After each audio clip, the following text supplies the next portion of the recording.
Anjou Tourisme vous présente l'Anjou est plein de vie.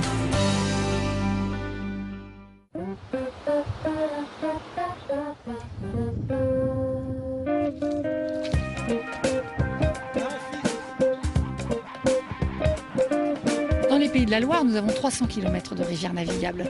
Et ces rivières navigables peuvent être naviguées par des gens donc, qui vont louer leur bateau auprès des loueurs. Et nous avons 2 loueurs dans le département. Et là, on n'a pas besoin de permis.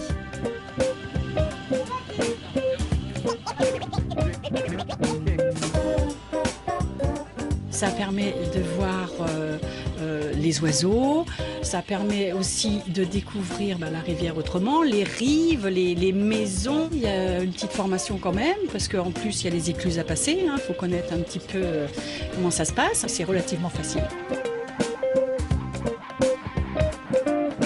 Ici, vous êtes sur l'écluse de la Roussière, à la Montbrol-sur-Longuenay. Vous étiez où? C'est la 3e écluse depuis Angers. Les gens ont tendance à vouloir s'arrêter, surtout dans des endroits comme ici, où vraiment la Mayenne est large, là. Elle est quand même drôlement agréable.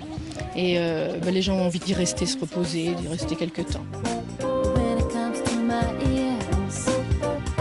En ce qui concerne les locations de bateaux, donc nous louons des bateaux donc à la semaine, midi-semaine et week-end sur toute l'année, éventuellement à la journée, avec possibilité de remonter donc sur la Mayenne en direction de Château-Gontier-Laval. Vous avez également donc la Sarthe qui est une rivière très typique également entre Châteauneuf-sur-Sarthe et Le Mans. On a une très longue histoire de marine de Loire et de rivière. Et là, je crois qu'il faut vraiment se rendre à la Maison de la Rivière à Châteauneuf-sur-Sarthe. Le voyage est encore plus plaisant parce qu'on comprend qu'on navigue dans la trace de nos aïeux. La Maison de la Rivière a une vocation de restitution, puisque de nombreux métiers qui n'existent plus aujourd'hui doivent être conservés dans les souvenirs. Donc des métiers comme les mariniers, les meuniers. C'était des rivières qui servaient à travailler, qui servaient à se nourrir, qui servaient à fournir de l'énergie, qui servaient à transporter. Et là, on avait des gens qui travaillaient énormément et qui étaient très nombreux.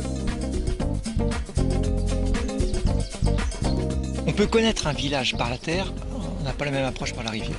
C'est complètement différent. Ça peut être se balader à terre, d'aller d'écluse en écluse, s'arrêter parce qu'on a envie de s'arrêter, c'est pas compliqué.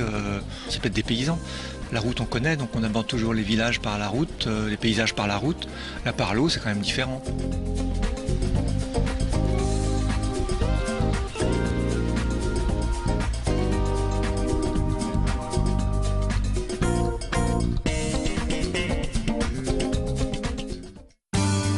C'était l'Anjou est plein de vie. Pour en savoir plus, rendez-vous sur anjoutourisme.com.